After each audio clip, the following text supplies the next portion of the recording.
Happy New Year, guys! And with the new year comes New Year's resolutions and time to reflect. And for us, it's pretty important to try to think of our next trips. I'm always thinking of our next trips. So in this video, we are going to give you a list of our favorite places that we've been to that we think would make your 2023 the best year yet. And it will be our channelversary when you're seeing this. I just coined that, I think, but I'm really excited to share this with you. I'm really excited to go on our next trip, and I hope you guys will follow along and subscribe. We love it when you do.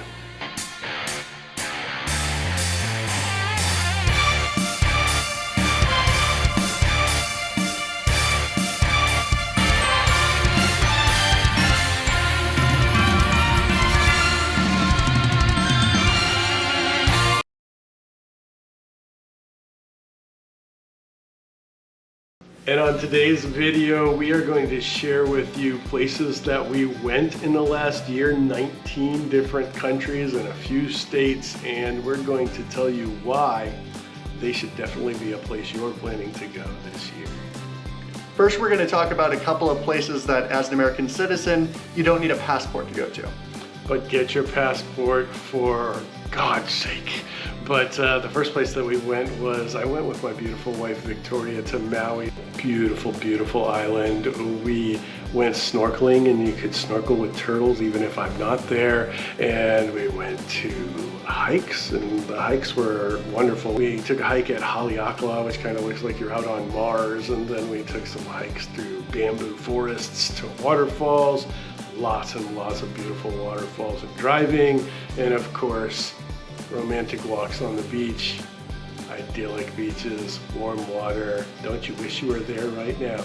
Speaking of beautiful beaches, you guys also went to Puerto Rico pretty recently. Right, speaking of Playa Hermosas, it's very beautiful, and I went with my beautiful wife once more and had to leave Bear behind, but we had some really nice times there on the beach.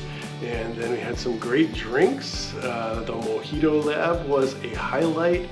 So was the birthplace of the Pina Colada. But of course, the history was like a highlight for me. The Castillo San Cristobal, Old San Juan, just gorgeous.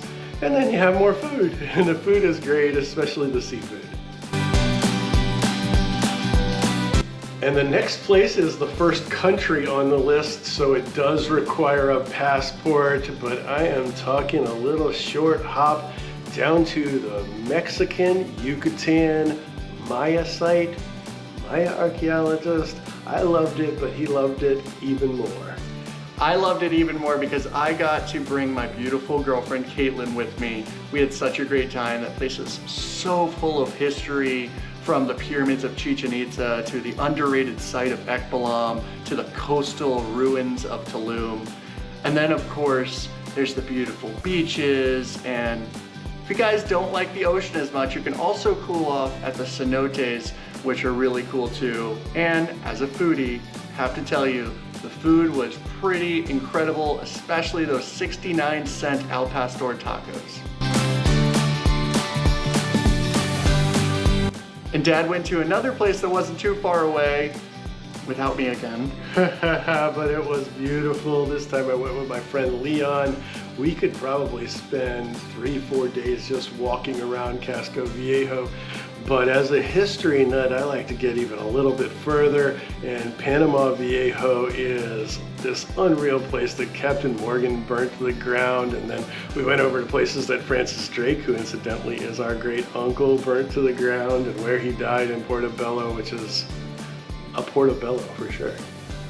When you're on the Caribbean coast, you can check out some Garifuna culture and food. The food is ridiculous. All the food in Panama was ridiculous. They had really nice craft beer scene, which was cool. And then of course, the ubiquitous, you have to go and see. We went to the Miraflores locks for the Panama Canal, and it's quite impressive. One of my favorite places for a little bit of a longer trip, probably about 2 weeks, is to go over to Spain and Portugal. And if you have a little time, maybe jump over to the island of Madeira as well. Spain, the history there, it's one of my favorite countries in the whole world. The Alhambra is out of this world. And then Cordoba has 4 UNESCO sites, and you know how I like UNESCO sites. So those are big, big bucket list items for us. Cordoba also has a really beautiful garden in the house of Ferdinand and Isabella, which is really relaxing. Speaking of relaxing, if you do go to Madeira, I mean, just spending a whole day walking on those beautiful mosaic walkways is really amazing. And then of course, we have to talk about food. Man, the food in Spain and Portugal is incredible. We got to eat at some really great places. We got to watch the sun go down while we had a meal in Granada and see the Alhambra and all the beautiful colors. And we also got to eat at the world's oldest operating restaurant in the world, El Botín. Unfortunately, we lost all the videos of it, but here's a couple of photos of our meal. I hope that's good enough. It's probably not. You guys need to go and do it yourself. Yeah, and we'll go record it again sometime. Felipe was amazing. The food there was great. The highlight for me though is free food because I'm cheap, and so that Granada is the home of free tapas and good drinks. So definitely Andalusia is a great place to visit, and the food and Portugal and Madeira. Oh my gosh, you guys really just need to go over there. And maybe it's just the archaeologist in me, but the #1 trip that we shared this year was the Greece road trip. Amazing. We started out and ended in Athens, which I thought was really, really nice. And this place has pretty much everything, but especially because we love history so much, it has got so much history. I mean, you have the Acropolis and the Parthenon in Athens, and then you have the beautiful site of Delphi and the Gorge, and then you have some lesser known sites like the beautiful, pristine Messini, which is totally underrated, and then you can even go and try to locate the mythical Agamemnon at Mycenae. I mean, it's just history everywhere. Oh, he totally missed that we went to Olympia and saw where one of the ancient wonders of the world is, and did a lot of athletic things, which was really cool. I really suggest you do that. You will find in Greece almost every site has its own museum, and every one of them is worth stopping into. You will not regret it. And of course, they've got some really awesome food, but you guys are gonna have to stick around a couple of weeks to learn a little bit more about that.